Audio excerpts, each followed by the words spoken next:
katauhan at pagiging matulungin ni Kalingap Rab, punong-puno rin pala ito ng talento. Kagaya ng pagiging animator nito at napakagaling din pala nitong mag-drums. Animator and musicians. Sa pagiging animator nito, mahilig din ito sa mga anime, kagaya ng mga Naruto at One Piece. So, kumusta mga kanoisy? Welcome back sa ating YouTube channel. So, for today's video mula kay Mons Channel. Meron itong pamagat na sino nga ba si Kalingap Rab? Mga bagay na hindi natin alam sa kanya. Biography. So, since meron na nga tayong mangilan-ngilan na content about kay Kalingap Rab, na-curious din ako kung sino nga ba ito. At luckily, meron tayong nakitang video dito kung sino nga ba si Kalingap Rab. I hope masagot niya lahat yung mga katanungan natin. Diba? So, yun, panonorin natin ito. Ang video ito again ay mula kay Mons Channel. Supportahan nyo yan.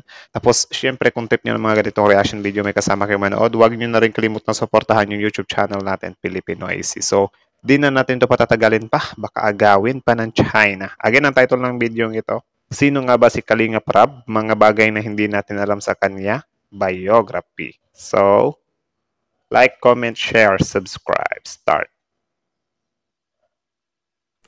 Ganito pala ang mga bagay na hindi natin alam kay Kalingap Rab. Yun, ano kaya yan? Kumusta po kayong lahat? Welcome po ulit dito sa aking channel. So ang topic natin yun, Mons Channel ha, support niya yan. Ngayon sa video na to ay tungkol sa napakagwapo at iniidolo nating lahat. Lalo na sa pagtulong. At isa po sa Kalingap team. Walang iba po kundi si Kalingap Rab. Alam naman po nating lahat, lalo na sa mga tagahanga at taga-subaybay ni Kalingap Rab, na siya ay anak ng sikat na ordinaryong vlogger na si Kuya Bal Santos Matubang at isa ring miyembro at nagtatag ng Team Kalingap, pero may mga bagay pa tayo na hindi alam kay Kalingap Rab.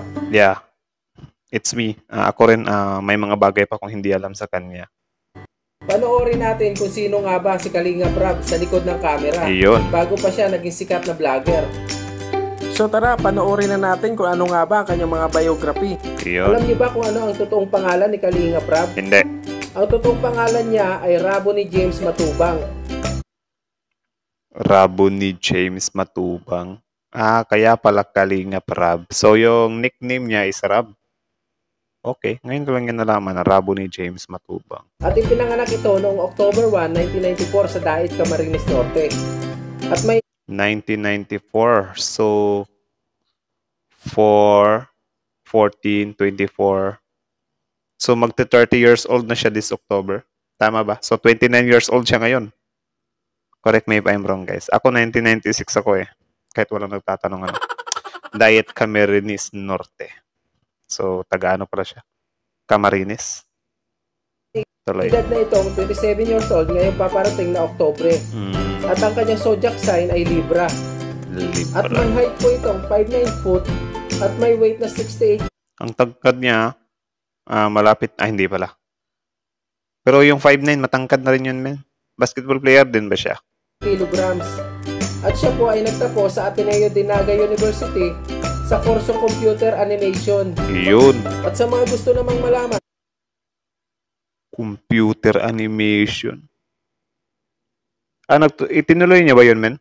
Or hindi? Kasi sobrang dami ding mga YouTuber, men, na mga animator dito sa Pilipinas eh. Sila Gen Animation, 'di ba? Tuloy. Kung ano nga ba ang mga gusto o favorite ni Kalingap Rab, so ito panoorin nyo para sa mga gusto magbigay ng regalo. Alam nyo ang ibibigay nyo at talagang magugustuhan ni Kalingap Rab. Iyon. So tara, panoorin natin ang kanyang mga paborito at kanyang mga gusto. Nakikita naman natin at napapanood na talagang magaling at maayos magdala ng pananamit si Kalingap Rab. Oo nga eh. So alam nyo ba? Medyo siya, men, I don't know lang if pero parang yung mga pananamit niya ay parang same nung kay Coco Martin, 'di ba? Na mahilig din siya sa mga ganyan, mga pa-jacket-jacket or yung mga plain na t-shirt. Tama ba? Kung anong mga paboritong clothing brand nito?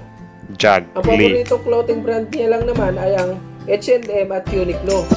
At ang paboritong Walang tumama eh. Akala ko mga Jag at Lee. So H&M at Uniqlo pala. Kaya pala nawala din sa isip ko na plain nga yung mga gusto niya, di ba? Kasi itong Uniqlo at H&M, guys, sila?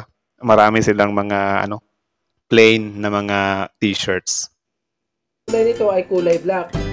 At kung sa sapatos naman, ang mga paboritong brand niya ay Nike at Adidas. Yun, tumama At may tayo. sukat ito ng 9.5 inch. At may kasabihan nga tayo na like father, like son. Yun. Kaya itong si Kalinga Prab ay mahilig ding mag-alaga ng mga hayop, kagaya ng aso at pusa. At mahilig din itong magpinta, manood ng movies katulad ng kanyang ama.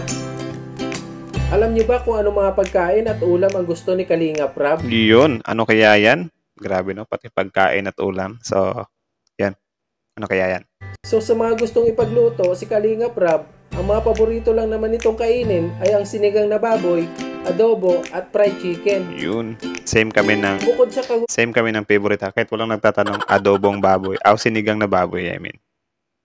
kagustuhan at pagiging matulungin ni Kalinga Prab, punong-puno rin pala ito ng talento. Yun. Kagaya ng pagiging animator nito at napakagaling din pala nitong mag-drums. Animator and musicians.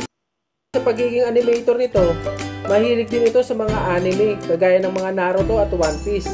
At ang mga paboritong foreign actor nito ay sina Brad Pitt at Leonardo DiCaprio. Yun. At sa mga Hollywood actress naman ay sina Scarlett Johansson at Emma Stone.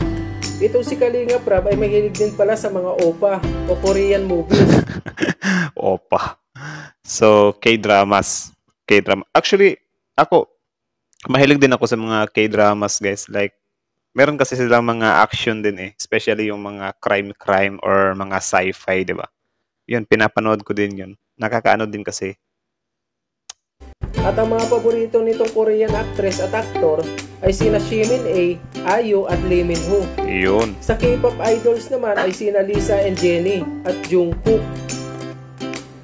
Talaga naman napaka-sporty nitong si Kalinga Prab at kitang-kita naman sa maayos at maganda niyang pangangatawan. Dahil kinahihiligan din itong mag-working out at maglaro ng basketball kagaya ng kanyang mga iniidolong. Okay, so naglalaro nga siya ng basketball. 5'9" yung height niya eh. Tangkad din yun, men. NBA superstar na sina Stephen Curry at Klay Thompson. Yun. So alam niyo ba itong si Kalinga Prab ay bukod sa pagiging matikas nito ay may Ano pala siya? Dub Nation din pala siya. Hindi siya Lakers fan. I don't know. nakatakutan din pala. Walang iba kundi ang kanyang girlfriend at ang mga heights o matatarik na lugar. Nako. At yun lang po ang mga bagay na siguro Natawa ako dun sa kinakatakutan yung girlfriend. Well, siguro naman lahat ng guy takot sa girlfriend nila. But not in a way na takot. Yung lang talaga, minsan kasi tayo mga lalaki, ayaw na nating gambalain yung mga natutulog na dragon ng mga partner natin kasi wala, tayo lang din magsasuffer eh. Tayo yung trigger, tayo yung pagbubuntungan ng galit. Hindi natin sila gagalawin, tayo pa rin yung pagbubuntungan ng galit. So wala talaga tayong takas minsan, especially yung may mga PMS na mga babae, So, ang iinit ng mga ulo nila talaga. Kaya shut up ka na lang talaga. Pero minsan kahit mag-shut up kami, na din talaga yung babae. Iwan ko, humahanap pa rin talaga sila ng way para mapagbuntunan ka ng galit nila. atong hindi alam ng karamihan sa ating iniidolong si Kalinga Prab. Kaya kung nagustuhan mo ang video na to, like nyo naman at pindutin nyo ang subscribe button dyan sa baba ng aking video. Yun, like, comment, share, subscribe, Moon's channel. Original video link nasa description box below. At hit nyo na rin ang notification bell para ma-notify ka sa mga bagong videos ko na i-upload Yun, dito sa aking YouTube channel. yun. At maraming salamat po sa panunood. At keep safe po sa lahat. Sa'yo din. So yun, Moon's channel. Again, original video link nasa description box below.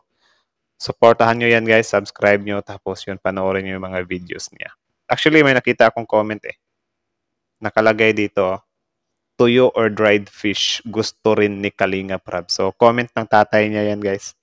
Nag-comment si Mr. Bal Santos Matubang sa video na to. So, dagdag nyo yan sa list. Tuyo. Actually, hilig ko rin yung tuyo Sarap naman yung tuyo, especially kapag nilalagyan ng kamatis, di ba? So, yun lang naman siguro. Marami tayong natutunan doon. At least na lang meron tayong mga idea or kalaman nga na dagdagan yung height niya, yung edad niya, birthday, 1994 pala siya. Tapos October, from Daet Camarines Norte.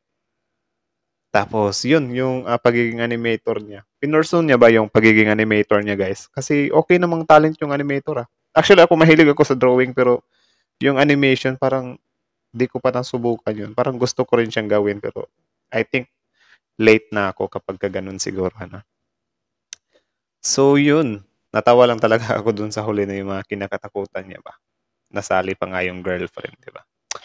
So, yan lang naman. Kayo, for sure, kung solido talaga kayong tagahanga ni Mr. Kalinga Prab, sobrang dami nyo nang alam patungkol sa kanya. Kaya kung meron mang hindi na isama sa video ito, please comment down below para malaman din namin ba na mga new lang na nakasubaybay sa taong ito, di ba?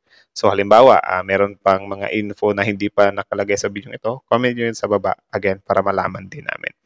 So, yun lang muna, Filipinoisy. Don't forget to subscribe our YouTube channel bago nyo iwan. Tapos mag-iwan kayo ng like sa video ito. So, yun lang naman muna. Again, Kalinga Prab. So, thank you so much for watching. Filipinoisy is out.